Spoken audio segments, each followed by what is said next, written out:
¿Cómo están ustedes? Bienvenidos a un nuevo capítulo de Hablemos de Justicia, que se emite directamente desde el Salón de Honor de la Corte Suprema acá en la región metropolitana en el Palacio de Tribunales.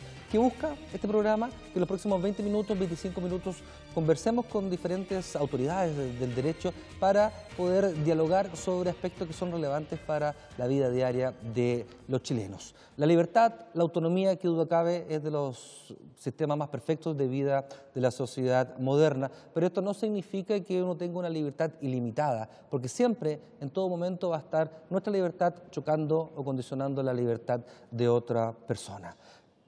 La colisión de los derechos será la temática que abordaremos en Hablemos de Justicia hoy. Les quiero presentar a los invitados de este capítulo. En primer lugar, don Hernán Crisosto, ministro de la Corte de Apelaciones de Santiago. Ministro, gracias por estar acá. Gracias a ustedes por invitarme.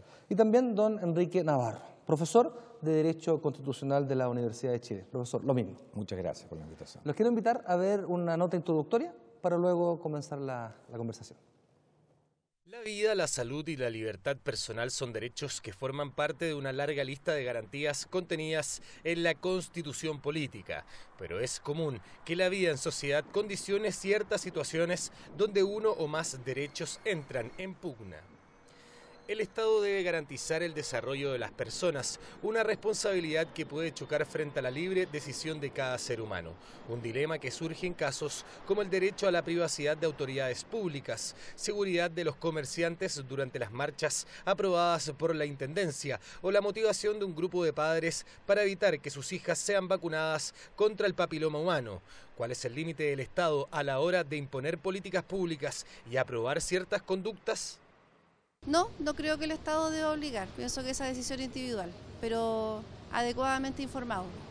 Si bien muchas veces hay decisiones que tienen que ver con un bien mayor que el derecho individual, considero que las personas tienen la libertad de poder tomar las elecciones en ciertos temas que son determinados, sobre todo los que guardan relación con sus derechos como personas. Nada contra la voluntad del ser humano es bueno, nada. Si ellos nos obligan a algo, yo creo que todo el mundo estaría en desacuerdo. La vía judicial más utilizada para proteger y validar los derechos constitucionales es el recurso de protección, que faculta a las Cortes de Apelaciones a ponderar las garantías fundamentales según el caso. Principios como el interés superior del niño, el desarrollo personal y el derecho a la privacidad son mencionados recurrentemente en las sentencias. Pero el equilibrio a la hora de decidir judicialmente qué derecho prima por sobre otro debe considerar siempre la libertad y seguridad personal. El objetivo es evitar que el ejercicio de un derecho fundamental lesione el de un tercero. Bueno, era esta nota introductoria, sin duda un tema absolutamente actual. Quiero partir con el profesor. Cuando hablamos de estos derechos, que están una palabra tan recurrente en la actualidad, ¿cuándo se comenzó en la historia de la civilización, cierto, a hablar de los derechos de las personas? Bueno, los derechos fundamentales tienen una larga tradición. Obviamente, ya en la Grecia clásica o en Roma se hablaba de derechos fundamentales, en el Medievo también, pero evidentemente la clasificación más típica de los derechos comienza después del siglo XVIII, con el fenómeno de las constituciones. Y ahí, en el siglo XIX, existen los llamados derechos individuales, las libertades fundamentales, los derechos vinculados a la igualdad, los derechos de carácter político. Luego, a principios del siglo XX, surgen los denominados derechos sociales o económicos, en los cuales ya hay una mayor prestación por parte del Estado. Esto es el derecho a la vivienda, el derecho a la seguridad social, el derecho a la protección de la salud, el derecho a la educación.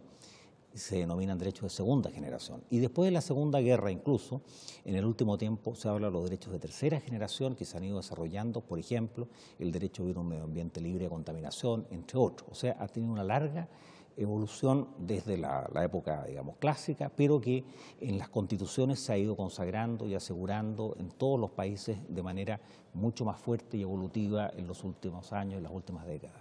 Ministro, el rol de los tribunales de justicia en forma y fondo cuando hablamos de la colisión de los derechos entre las personas. Bueno, la verdad es que decididamente en principio nos pueden pensar resolver esos conflictos, esas colisiones de derechos. Pero si uno lo ve desde otro punto de vista, es resolver una controversia que a veces se produce en forma individual en contra del Estado, donde no hay colisión de derechos con otras personas, sino colisión de derechos contra las reglas que el Estado establece para la convivencia social. De manera tal que, la verdad es que yo una vez, desde que vi la tapa, un libro nomás que decía que había 42 formas distintas de resolver una colisión de derechos, y yo dije, no, yo voy a seguir como estoy, en cada caso particular uno va resolviendo. De manera tal que, te pongo por ejemplo el caso de la Corte de Santiago, son 34 ministros, y si todos pensaran como yo, hay 34 formas distintas de solucionar esas controversias. Yo en cada caso en particular pongo la balanza. Lo que ha dicho el profesor es muy cierto. Aquí el derecho nació como una forma de regular la vida en sociedad, pero hubo un momento en que la sociedad, ya sea por quienes estaban administrando esa sociedad, empezó a avasallar las libertades individuales, que cada vez entonces uno va viendo más necesidad de proteger ciertos derechos individuales, pero esos derechos individuales a veces tienen que ver con el bienestar común. Ustedes mismos ahora hablaban de la situación de las vacunas, por ejemplo. Pero es el clarísimo ejemplo entre que alguien que tiene un determinado concepto de lo que la vacuna le puede producir a su hija versus lo que la sociedad quiere lograr con esas vacunas para el bienestar de todos.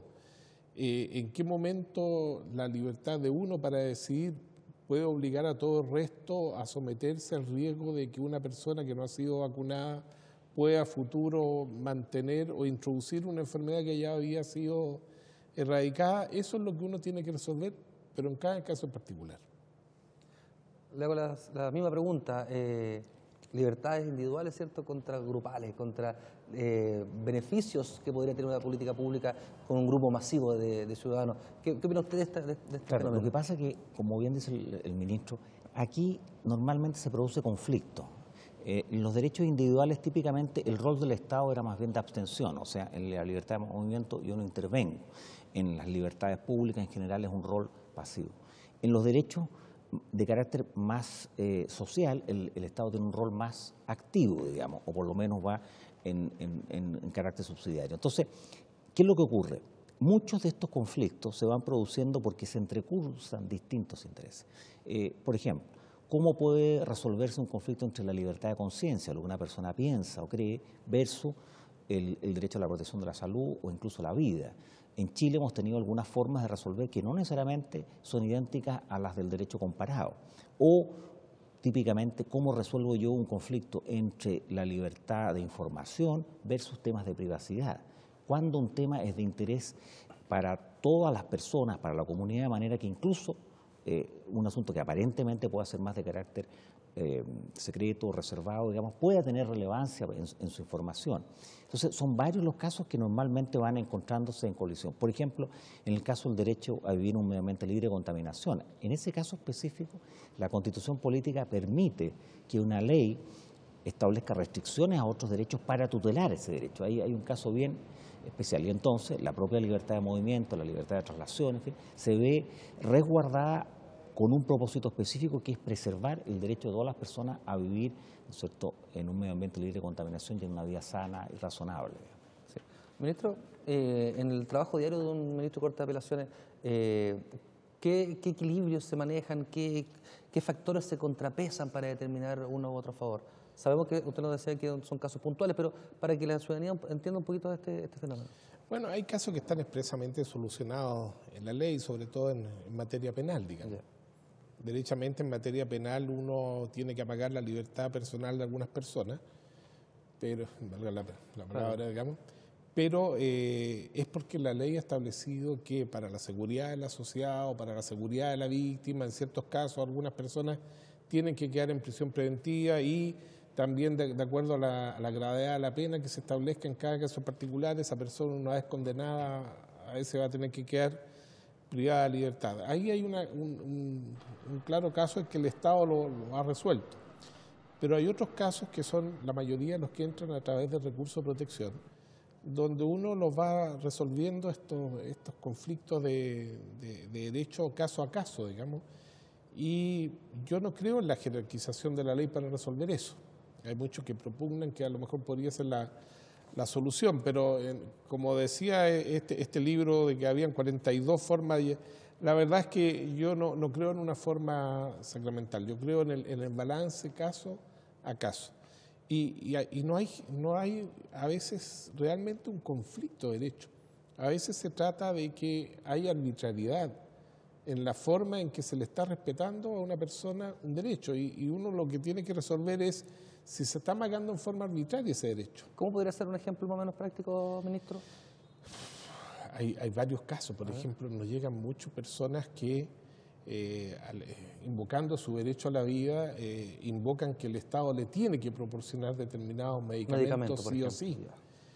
Y así como está la situación hoy día, yo realmente no entiendo que en los tiempos de hoy pueda existir cierta producción de medicamentos de los valores que tienen, digamos. Yo hay valores que no entiendo, entonces hay muchas personas que realmente no tienen la forma de proporcionarse esos medios que a lo mejor le van a salvar la vida. Es la solución a tabla rasa que el Estado tenga que concurrir al remedio de esa persona, y ahí uno tiene entonces que, evidentemente, si uno dijera, bueno, para aquí el derecho a la vida está por sobre todo, así que el Estado, no sé, saldrá a pedir un poco menos que un préstamo internacional, pero le dará este remedio a todo, y ahí hay una clara colisión en que uno a veces dice, no, el Estado no tiene esa obligación, el Estado no está siendo arbitrario en no dárselo, el Estado no está actuando en contraley al no darle ese medicamento. Pero lo que yo le estoy diciendo tiene mayor preponderancia el recurso de protección en contra, por ejemplo, de la ISAPRE o de FONASA. Y a veces se dice, bueno, usted ISAPRE, usted FONASA no tiene la obligación, pero el Estado sí. El problema es cómo se ejecutan esos derechos. Hay otras cosas de colisiones. Yo recuerdo que nos criticaron bastante por un fallo que hicimos en Puerto Montt de unos jóvenes que estaban en huelga de hambre. Estudiantes, en la época de los pingüinos. Entonces nosotros dijimos que era legítima la huelga de hambre para presionar al Estado, porque ni siquiera había un derecho que tuviera que ver con el honor de una persona ni con la dignidad de una persona. Entonces algunos leyeron que la dignidad de la persona podía ser superior a la vida. A su salud, a la vida. Claro, y hay casos en que personas deciden libremente inmolarse por una causa superior. Y en ese caso a veces el derecho tiene que respetar esa inmolación.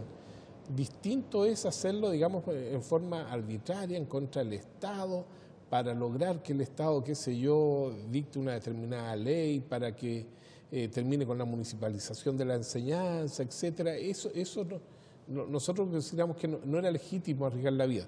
Ahora, lo que pasa es que nosotros partimos de la base. Si usted está en huelga de hambre, bueno, es porque está dispuesto a morirse si no le dan lo que usted está pidiendo.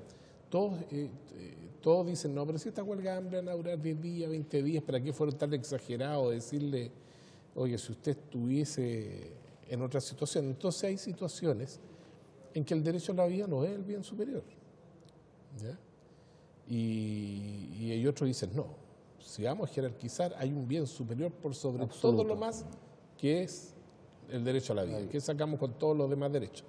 Entonces, la jerarquización de la ley va a implicar entonces que vamos a tener un estándar de resoluciones que no va a resolver el caso en particular. Yo prefiero resolverlo en particular.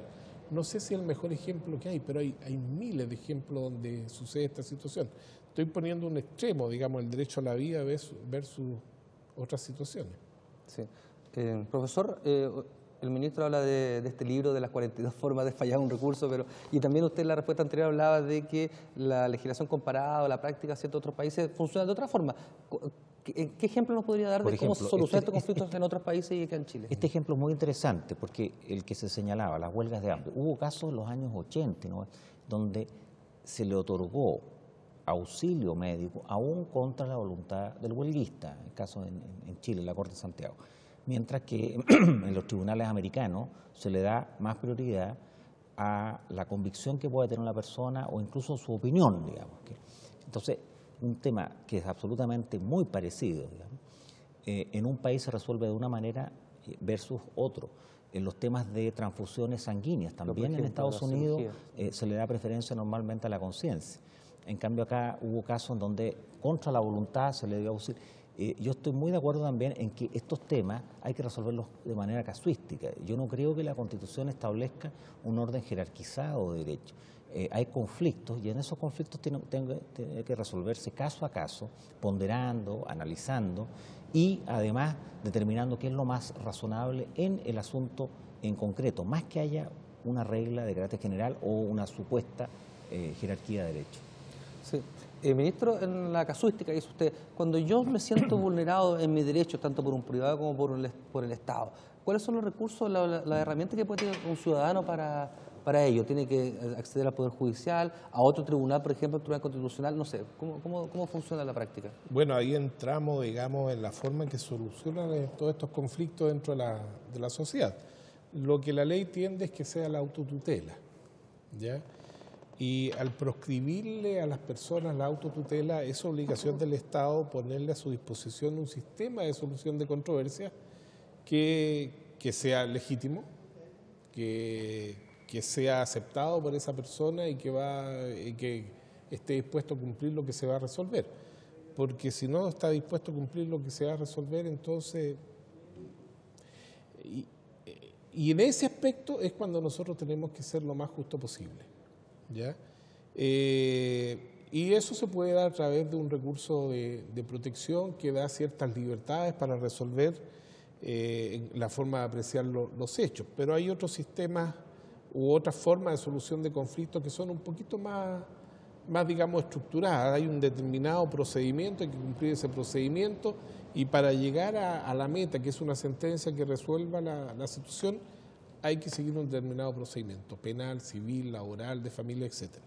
Pero en esta tutela de derechos nosotros tenemos en Chile la ventaja de un recurso de protección que es bastante abierto, aun cuando se está establecido para determinados tipos de derechos que establece el artículo 19 de la Constitución.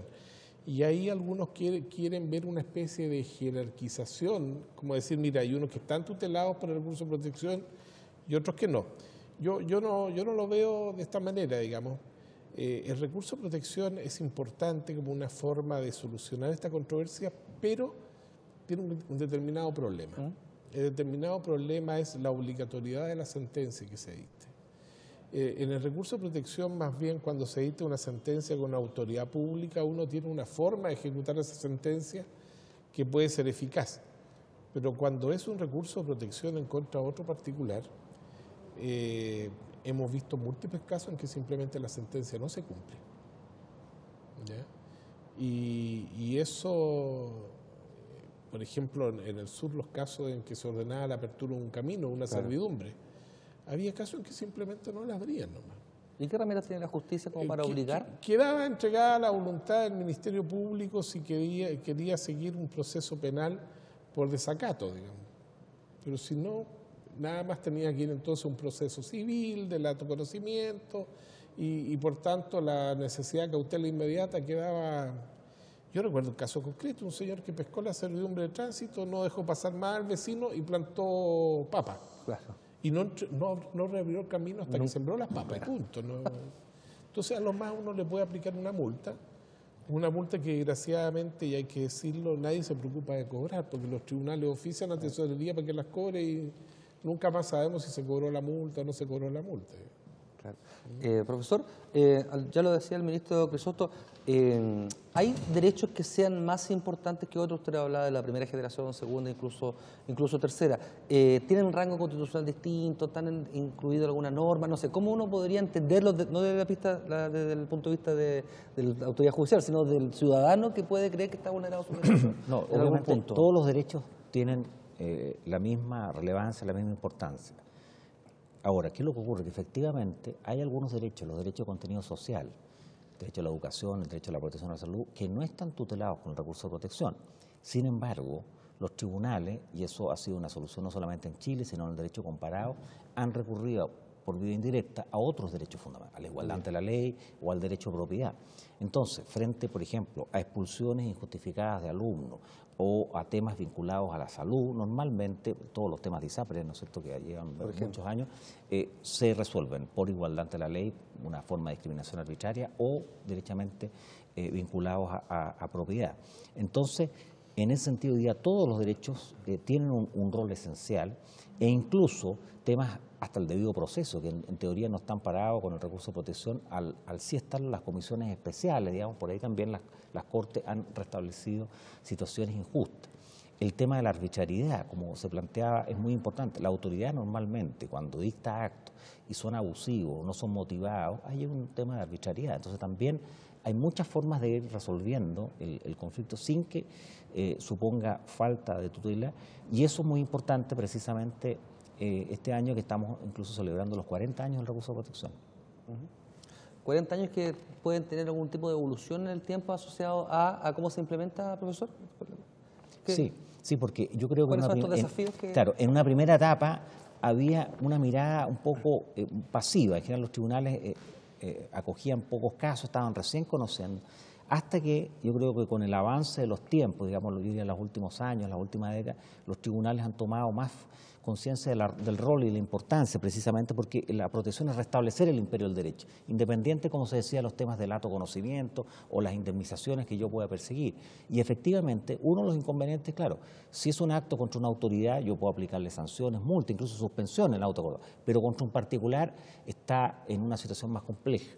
Pero aún así, las Cortes, por ejemplo, condenan eventualmente en costa, o sea, hay algún mecanismo para sancionar. Pero evidentemente, y yo diría que los últimos 40 años, los últimos 10 años, 15 años, se observa un fortalecimiento de las acciones de protecciones, un mayor conocimiento por parte del ciudadano de a pie, ¿no es cierto?, de estas vías, y además la propia Corte, a través de los autos acordados que regulan su tramitación, ha tratado de hacerlo menos exigente, menos formal. De hecho, uno puede recurrir a protección sin que sea necesario tener el patrocinio de un abogado, o sea, yo podría hacerlo por una vía informal. Entonces, todo eso favorece que el ciudadano común pueda recurrir a los tribunales.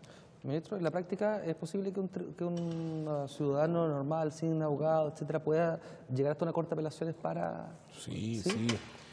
Sobre todo en provincia, digamos, es muy común que a través, antiguamente los fax, y nosotros lo tramitábamos. Claro. ¿Ya?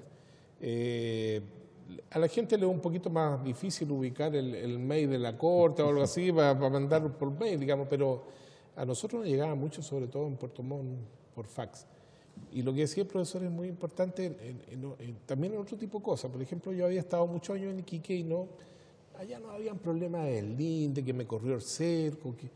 Entonces, cuando llego a Puerto Montt y me encuentro todos los días recursos que me corrió el del linde, que esto, que el camino, yo dije, bueno, pero esto es un asunto civil, que tenemos que estarlo viendo a través de un recurso de protección. Y me acuerdo que una colega me dijo, bueno, pero si aquí no tramitamos esto, lo tomamos en serio, después se van a matar, digamos. Claro. Y la verdad era una forma de solucionar el recurso de protección. La gente recurría a la Corte porque la otra forma era simplemente sacar la escopeta y reabrir el camino a balazo, digamos. Sí. Lo que cuenta el ministro en su paso por Puerto Montt, en el sentido de que era un problema que es demasiado recurrente. ¿No tiene una otra forma de una solución, por ejemplo, profesor? ¿Algún tipo de ley, algún tipo de normativa que ataque a un problema particular, claro, un fenómeno que es repetitivo? La verdad es que hay un ejemplo que es bien paradigmático. El tema, los contratos de salud, ¿no es cierto?, las modificaciones de salud, que son 100.000, hoy día son 1.000, en la Corte de Apelaciones más de 100.000 el año pasado. Y ahí el que debiera resolver obviamente este conflicto es el legislador. El legislador debiera dictar una normativa que se adecúe a esta materia, y la verdad que a la fecha no ha habido acuerdo. Primero se envió una ley corta, después una ley larga, probablemente no hay acuerdos todavía para resolver esa materia, y entonces mientras no haya una legislación que zanje definitivamente ese tema, siempre van a tener que ser los tribunales los que caso a caso van a tener que restablecer el imperio del derecho. El ideal obviamente es que cuando se dictan ciertos fallos, los colegisladores estén atentos a lo que está pasando, pero siempre va a ser necesario el tribunal para restablecer las situaciones concretas. El último caso, uno de los últimos casos que hemos tenido ha sido el de las vacunas, ¿cierto? El de las vacunas. ¿Cómo complementa ahí los derechos individuales con grupales asociados a políticas públicas. O sea, ¿es capaz una resolución de modificar, por ejemplo, una política pública autorizada por un Ministerio de Salud en este caso, o de Vivienda o de cualquier otro? ¿Qué facultades podría tener un tribunal en ese sentido? Bueno, evidentemente, si en un caso individual uno le diera la razón a una persona que no quiere vacunar a su hija o no se quiere vacunar ella, la autoridad tendría que respetarlo si esa sentencia en definitiva fuere ejecutoriada. Pero es el típico caso, digamos, en que los tribunales para resolver tienen que tener un conocimiento científico que va más allá, digamos, de nuestros propios conocimientos. De manera tal que un recurso de protección en esa materia debería ir respaldado por la autoridad por los estudios científicos necesarios como para convencer al tribunal de que no se está amagando el derecho individual de la persona a decidir qué hace con su cuerpo, digamos, qué químico introduce en su cuerpo. Y la tendencia normal es a respaldar todo el sistema de salud que se ha dado el Estado, digamos, porque entiende que está respaldado por estudios que se han hecho al respecto. De manera tal que la persona que recurre de protección y pretende que el Estado no le obligue a determinadas vacunas, tiene que recurrir también a un respaldo científico que sea más allá de la moda del grupito, de ser más avanzado. Yo no me voy a poner esto, que lo otro, no quiero que en mi cuerpo se introduzca ningún químico que yo no quiera, etc. Ahí es el típico en que uno dice, bueno, si estamos viviendo en sociedad, uno tiene que respetar las reglas de la sociedad. Si yo, por ejemplo, estoy frente a una luz roja, a un semáforo, y veo que a las 2 de la mañana no viene absolutamente nadie, no puedo yo llegar y tomar la decisión de atravesarlo. Claro. La norma va a seguir siendo obligatoria, digamos, y si me van a pasar un parte y me van a pagar una buena multa. Hay casos que la convivencia social requiere ciertas reglas que a lo mejor a uno no le gustan, las encuentra, digamos, que son a lo mejor demasiado cuadradas, como esto de la luz roja a las 4 de la mañana y que no viene nadie, pero esas son las reglas que la sociedad tiene que dar en forma general para poder vivir en sociedad. Para la convivencia. Profesor, el tema de las políticas públicas. Claro, porque las políticas públicas efectivamente son el Ejecutivo y el Legislativo el que debería ir resolviendo. Pero esas se supone efectivamente que se sustentan sobre la base de un análisis y de conveniencia para el bien común. Eso es lo que por lo demás establece la Constitución. Entonces, si hay una política, en principio, de vacunación masiva, lo que se quiere es evitar una pandemia, una enfermedad, con esos antecedentes se supone que está razonablemente validada, pero podría eventualmente en una judicatura discutirse y habrá que analizarse allí los antecedentes efectivamente que se acompañan. Si hay temas que a ciertas personas, supongamos eventualmente, hipotéticamente, le pudiera producir algún perjuicio, pero el tribunal eso lo analizará, lo ponderará. En principio, obviamente, se supone que estas son vías razonables, pero si yo acompaño antecedentes, bueno, eso el tribunal tiene que ponderarlo y analizarlo. En principio, claro, se supone que todos los temas de políticas públicas, los llamados a ejecutarlas, son el Ejecutivo y el Legislativo, pero aún así el Ejecutivo y el Legislativo tienen como límite la Constitución política y dentro de la Constitución política los derechos fundamentales de las personas tienen un lugar muy relevante. Por último, quiero abordar con una pregunta a cada uno asociado a el tema del medio ambiente, el tema de los impactos que pueden tener distintos tipos de proyectos asociados. O sea, por ejemplo, yo vivo en el Cajón del Maipo, estoy inventando, ¿cierto? ¿Tengo yo un derecho a impedir que la central Alto Maipo genere su proyecto empresarial, por ejemplo? ¿Cómo van colisionando esos dos efectos con ese aspecto de derecho tan genérico como es la protección del medio ambiente, por ejemplo? Ministro y después el profesor. Bueno, yo ahí tengo determinados pensamientos que no se lo voy a pedir. Exactamente. No quiero referirme al Alto Maipo en forma específica, sí, claro, sí. Porque cuando uno se opone a otra clase de proyectos, como por ejemplo Hidroaicén, donde iban a inundar, digamos, todos parques y otro tipo de cosas, tiene que entender también que deben haber ciertas otras alternativas que sean más inmunes, por decir así, al medio ambiente, que no dañen al medio ambiente. La fauna, etcétera, claro. Y uno entiende que las centrales de paso son unas centrales viables, pero no, por ejemplo, como se pretendía por las autoridades, dentro de parques nacionales. Claro. Ya, nosotros en Puerto Montt mismo, pero varias veces que la autoridad que está a cargo de todos los derechos de agua y todo lo demás, en forma contumaz da permiso para usar las aguas para una central de paso dentro del Parque Nacional Puyehue o Vicente Pérez Rosales. Evidentemente, ahí no, ahí hay otros tratados y la Convención CITES y otras cosas más. Pero debe haber lugares donde pueda ser compatible con el medio ambiente. Yo no conozco concretamente el caso del Alto Maipo y es una situación muy contingente aún. Sí, claro, no le voy a preguntar tampoco más porque... Pero evidentemente ese es un caso donde hay una colisión feroz de derechos en contra de todo el sistema productivo de otra clase de materia versus, digamos, la naturaleza. Y hoy día nos damos cuenta cada día más que el cambio climático ha sido producto del mal uso, digamos, de nuestros recursos naturales y de químicos que hemos inventado y hemos echado al aire y ya tenemos pruebas de que por lo menos las actuales generaciones de jueces nos pueden decir, oye, si usted se está dando cuenta de la situación, claro, a lo mejor ahora sí, pero piense que va a pasar en 40 años más. Y efectivamente ya muchos jueces están pensando en los 40 años más, digamos. ¿Sí? ¿Estos derechos de tercera generación, profesor? Sí, en esos derechos, el derecho de un medio ambiente libre de contaminación supone que cuando yo ejerzo una actividad económica, yo tengo que respetar, obviamente, el derecho de tercero y, entre otros, está el derecho de un medio ambiente. Y eso supone que, por ejemplo, un proyecto tiene que tener aprobaciones, tiene que cumplir con una serie de presupuestos, consulta ciudadana, en fin. Bueno, si yo cumplo con esos requisitos, para eso está la autoridad administrativa para fiscalizar y sancionar, incluso hay tribunales ambientales específicos, pero también las propias cortes han conocido recursos de protección. En la medida que no se cumpla con determinadas exigencias, puede una persona cualquiera recurrir, siendo afectada, ¿no es cierto?, para solicitar que se deje sin efecto actos administrativos o particulares que afecten este derecho de un medio ambiente libre de contaminación.